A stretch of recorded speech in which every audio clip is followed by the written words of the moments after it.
দর্শক বন্ধুরা, এই মুহূর্তে আমি আছি ঢাকা শ্যামবাজারে। দর্শক, আজকের বাজারে কেমন চলতেছে মুড়ি কাটা পেঁয়াজের দাম, এগুলো আজকে আমরা বিস্তারিত জানবো পুরো ভিডিওতে বন্ধুরা। তো যে যেখান থেকে আজকে আমাদের ভিডিওটি এই মুহূর্তে দেখতেছেন, সকলে ভিডিওটি না টেনে পুরোপুরি দেখতে থাকুন। আসসালামু আলাইকুম ভাই। কেমন আছেন? আলহামদুলিল্লাহ ভালো আছি ভাই। ভালো আছেন? ভালো আছি। তো দাম কেমন আজকে? দাম যাও আজকে একটু ক্রেতা কম, কিন্তু কাটিংও কম হচ্ছে। পাইকাররা সবাই ভিলেজের থেকে গ্রামের থেকে গলির থেকে মাল আনতেছে। এখানে আজকে গ্রামে বাজার মুড়ি কাটার 1300 থেকে 1500-1600 বাজার আজকে দেশে, কিন্তু এখানে বাজার কম ভাই। এখানে বাজার কম? এখানে 33 থেকে 38টা বাজার। 33 থেকে 38 টাকা বাজার। 33 থেকে 38টা বাজার ভাই। আচ্ছা, তো এইগুলা কোথায়? এইগুলা এটা ঈশ্বরদীর মাল ভাই। এইগুলো হচ্ছে ঈশ্বরদীর মাল। এটা 37টা বেচতেছি ভাই। এটা আজকে বিক্রি করছেন 37 টাকা? 37। আচ্ছা, এটা বেশি 36 টাকা। দেখেন এটা কত করে? 36 টাকা। খুব ভালো মাল। কালুখালি। কালুখালিটা 34 টাকা। 36 টাকা এটা। আর এটা আছে মনে করেন, এটা এই যে একটা মাল আছে, এটা ঈশ্বরদীর মাল, সরি রাজবাড়ি পাংশার মাল। এটা 38 টাকা। 38 টাকা। দাম কমছে তো অনেক ভাই। দাম কমছে ভাই 2 টাকা।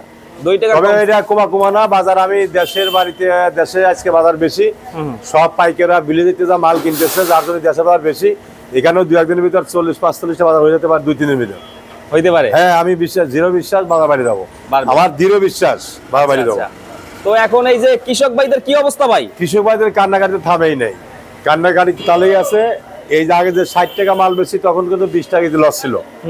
এখন মনে করেন যে 40 টাকা বিক্রি হচ্ছে না, 38 টাকা বিক্রি হচ্ছে। এখনো কিন্তু আজকে যে বাজার 38 টাকা কিন্তু লস হচ্ছে, 22 টাকা কিন্তু লস হচ্ছে। 22 টাকা যদি 60 টাকা বেচা যেত, ক্যাশটা ঘুরতো না, কিন্তু কিছু লস যেত।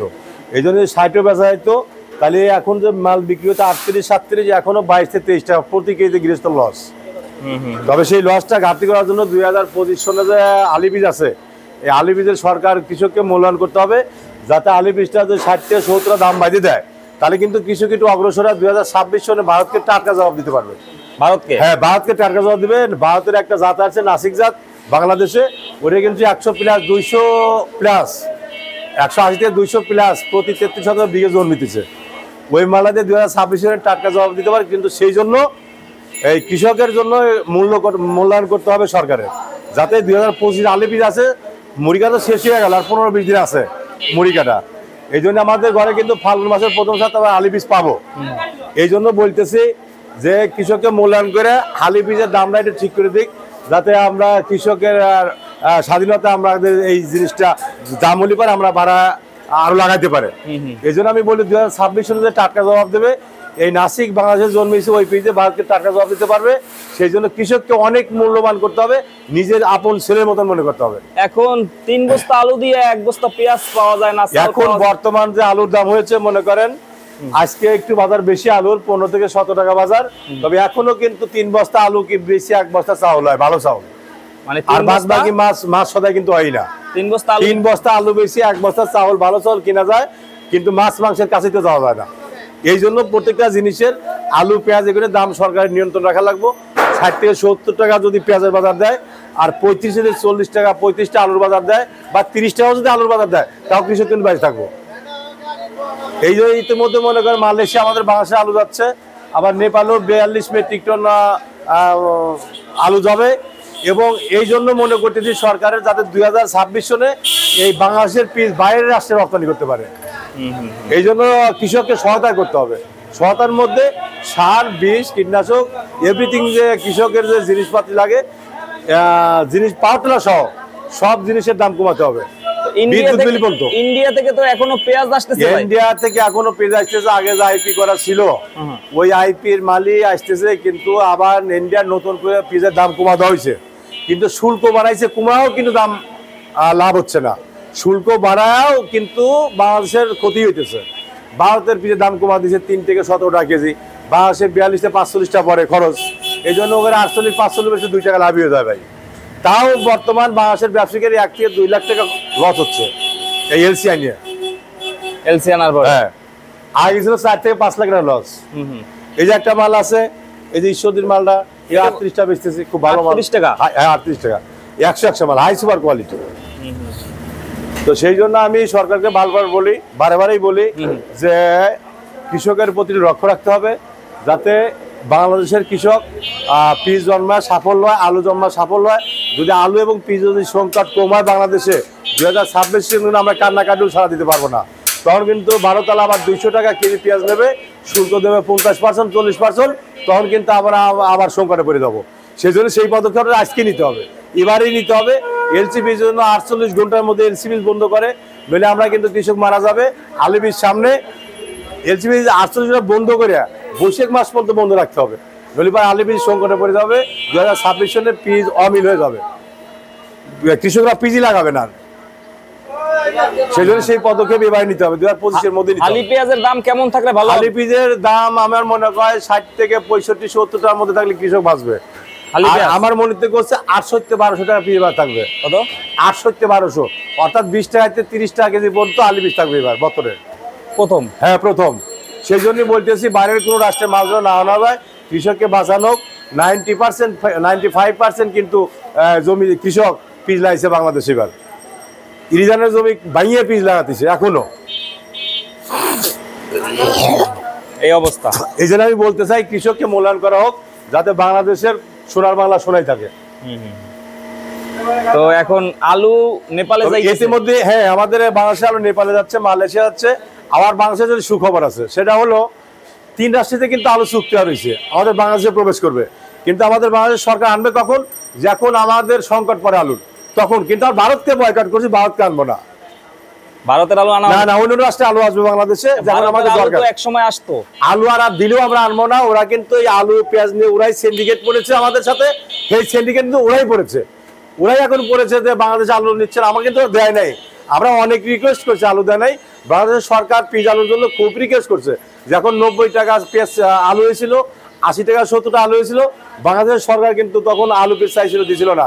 তখন আমাদের পুরিন পিস দাঁড়াইছিল 140-150 টাকা কেজি, আর পিসও দিছিল না, 40% শুল্ক ধরছিল। সেই ওদের উল্টা চাপে ওরাই পড়ে গেছে এখন প্যারাকলে। এখন কায়দে ওরা সারা পাচ্ছে না, বাংলাদেশ কিছু নেবে না, বাংলাদেশ আলু পিস নেবে না, আর অন্যান্য কিছু দ্রব্য তাও আনবে না পণ্য। তো সেই জন্য বলতেছি, ইদানিং আমি ভারতের কৃষককে অনুরোধ করি, তোমরা বাংলাদেশের দিক না তাকায়, ওখানে বাণিজ্য মন্ত্রী আছে, মোদী সরকার আছে, প্রেসিডেন্ট, প্রধান উপদেষ্টা, ওনার কাছে টিউনে দিয়ে দরখাস্ত করে অন্য রাষ্ট্রে পাঠানোর চিন্তা ভাবনা করো, বাংলাদেশ বাদ দিয়ে। নইলে কৃষক ভাই তোমরা বাঁচবা না। তোমরা দরকার হলে পরে ওই বাণিজ্য মন্ত্রী বা কৃষি মন্ত্রীর কাছে দরখাস্ত দাও, ভারতকে উদ্দেশ্য করতে। ভারতের কৃষক ভাইদের আমি বলতেছি, সেই জন্য বাংলাদেশের বাদ দিয়ে অন্য রাষ্ট্রের দিকে তোমরা আলু পিস চালাও। বাংলাদেশের দিকে টাকা লাভ নেই, বাংলাদেশের নিয়ে কান্নাকাটি করে লাভ নেই। বাংলাদেশে অনেক দেখাবে, বাংলাদেশের কৃষক, বাংলাদেশের ছেলেরা অনেক পারে। পাকিস্তান থেকে কি আসবে? পাকিস্তান থেকে আলু, পেঁয়াজ, রসুন, আলু, পেঁয়াজ, চিনি, ভুট্টা, ছোলা এগুলো আসছে। আবারও কিন্তু এসে পৌঁছাইছে 25,000 মেট্রিক টন চিনি ইদানিং এসে পৌঁছাইছে শুধু রোজার জন্য পাকিস্তান। হ্যাঁ, পাকিস্তান থেকে। সৌদি আরবেতে খেজুর এসে পৌঁছা গেছে বন্দরে। আর কি চাই বাংলাদেশের? বুট, ছোলা, আপনার চিনি, বড় ডাল, মসুরি ডাল, সম্পূর্ণ জিনিস পাকিস্তানতে পৌঁছা গেছে। আর কি আমার ভারতের কিছু দরকার আছে? দরকার নাই। শুধু আমাদের যুক্তরাষ্ট্র, পাকিস্তান আর অন্যান্য রাষ্ট্র, সৌদি আরব, মালয়েশিয়া, দুবাই, এরা আবার হেল্প করলে চলবে। কিন্তু আমাদের ভারতকে যারা ছলনা করে, যারা ছলনাময়ী, টাকার দরকার নেই। একটা ছলনাময়ী, ছলনা দেখা দিছে, আবার যে দাম বাড়িতে দেয় নাই, শুল্ক বাড়া দিছে, তাহলে ছলনাময় হলো না। এই জন্যই দরকার নেই, ছলনাময়ের দরকার নেই ভাই। ইদানিং কৃষকরা দেখলাম আবার যে কান্নাকাটি করতেছে ভারতে, ভাষায় প্রকাশ করা যায় না। একটা কৃষক ফেসবুকে দেখলাম যে আমার 4 লক্ষ টাকা খরচ, আমি মরে গেছি, আমি গরিব মানুষ। তাহলে সেই কৃষক এখন কি হবে? আর একটা কৃষক আলুর খাঁচা মাথা হাত দিয়ে বসে রয়েছে, তুলবে কি তুলবে না। ওরা কান্নাকাটি করতেছে, জমিতে কত আগুন ধোয়া দিচ্ছে, রোডে পেঁয়াজ, রসুন, পেঁয়াজ ফেলা, মেজ দিয়ে কাটি দিয়ে আগুন দেওয়ার স্লোগান দিচ্ছে। সেই জন্য আমি ভারতের কৃষক ভাইদের বলি, ভারতের বাণিজ্য মন্ত্রী, কৃষি মন্ত্রী, মোদীর প্রধান উপদেষ্টা, মোদী সরকার, ওনার কাছে দরখাস্ত দিক, অন্য রাষ্ট্রে আলু বীজ পাঠায়, বাংলাদেশ বাদ দিয়ে। তারা অন্য রাষ্ট্রের দিক মুখ করুক, বাংলাদেশ ঠিক কাঁদে কেন? বাংলাদেশ তো কিছু পারেই না। এবার খেলা শুরু হয়ে গেল, দেন কি হচ্ছে বাংলাদেশে। বাংলাদেশ কি পারে না। সামনে মনে হয় হালি পেঁয়াজের দাম কম থাকবে। তবে আমি তো বলতেছি ভাই, সামনে আমার মনে হয় আলু পেঁয়াজ 1000-1200-1400 প্রথমে যাইতে পারে। প্রথম চান্সে 1000-1200-1400 যাইতে পারে। আর মিডিয়াম পয়েন্টে যা 1000-1100 থাকবে। লাস্টে যখন বছর শেষের দিক চলে যায় তখন 2-1-8 800 টাকা মন যাবে, 800 থেকে 900 টাকা মন যাবে আলি পেঁয়াজ। 800-900 যাবে আলি পেঁয়াজ। ওই লাস্টে যখন প্রথমে 1000 থেকে 1400, তারপরে 1100-1200, 1000-1100 যাবে।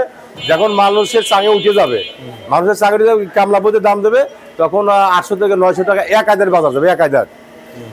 তো সেই জন্য বলতেছি সরকারের কৃষককে মূল্যায়ন করা হোক। বাংলাদেশের 2025 সনে আলি পেঁয়াজের মূল্যায়ন করে 60 থেকে 70 টাকা দাম বাড়িয়ে দিক।